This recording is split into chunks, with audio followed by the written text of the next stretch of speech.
The failure of the government to address previous injustice led to the killings by herdsmen in some parts of the country.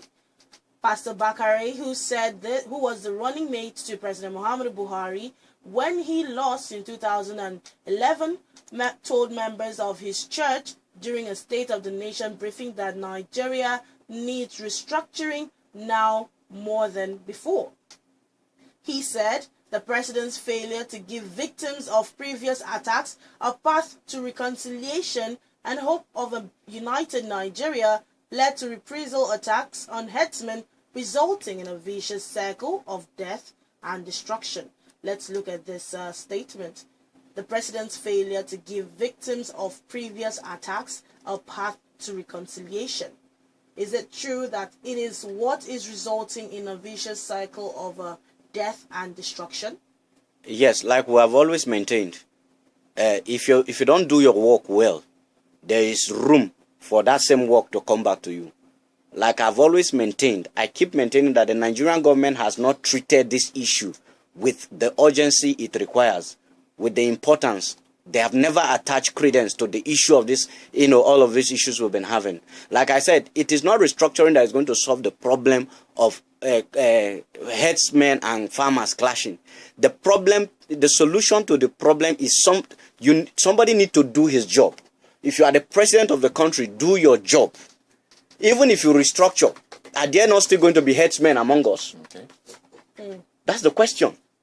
And he actually took pointing at the federal government for their anti-corruption war, saying that the ineffectiveness of the anti-corruption war is seen in the loss of crucial corruption cases. For instance, in April 2017, the federal government lost 4 high-profile corruption cases in 96 hours. These losses are in addition to bizarre developments such as the failure of the federal government to confirm a substantive chairman of the EFCC, despite the fact that the same political party controls both the executive and the legislature. Let's look at this statement. Is it actually true that the federal government's anti-corruption war is ineffective? Benedicta, thank God you are a learned colleague. You should understand that somebody said this at the wake of this administration when President Muhammadu Buhari was sworn in and he started the anti-corruption crusade. Somebody said when you fight corruption, corruption will fight back. I can't remember who made that statement. And that is what is happening. Buhari seemed to be a lone voice in the whole fight against corruption. The truth is, you cannot arrest people for corruption like it is done in China. You are guilty until proven otherwise. But in Nigeria, until it is decided by a court of competent jurisdiction before you are guilty. Now, what happens in this case is that you arrest people and you allow them with the process of corruption. And they are putting up a legal team. Some of them have up to 10 SAMs in their legal team. How do you withstand it? They are deploying the resources, the stolen resources to fight you. That is the problem the corruption fight is facing. Okay, let's pick this call.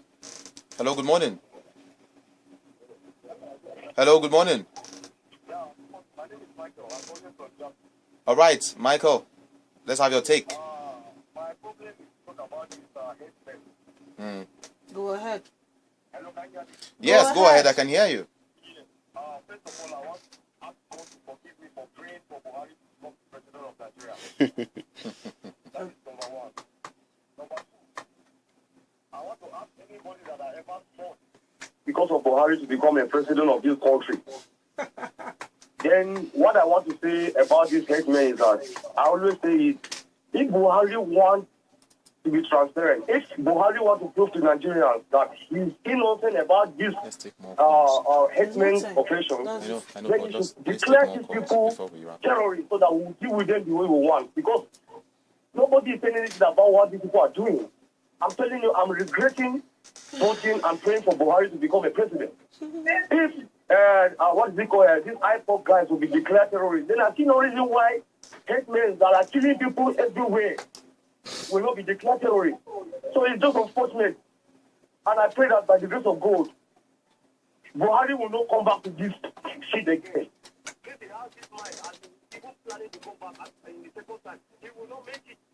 Okay. So there's no, there is no one he promised us. They promised us change, but what we're seeing here is killing here and there by Fulani, and he's not saying anything. And people are dying. But in the case of you saying that President Muhammadu Buhari hasn't said anything, let's not forget that we lost that call. Do well to call us back. Let's not forget that President Muhammadu Buhari has sent the Inspector General of Police to go to Benue State, and there is a meeting today with the Governor of Benue State and some traditional leaders of Benue State. So before we accuse the president of not saying anything, he has actually been taking some steps, and to some people it's not good enough, but he is actually doing something. All right. Hello, good morning. A very good morning to you. Good morning. Calling from where? All right, let's have your take.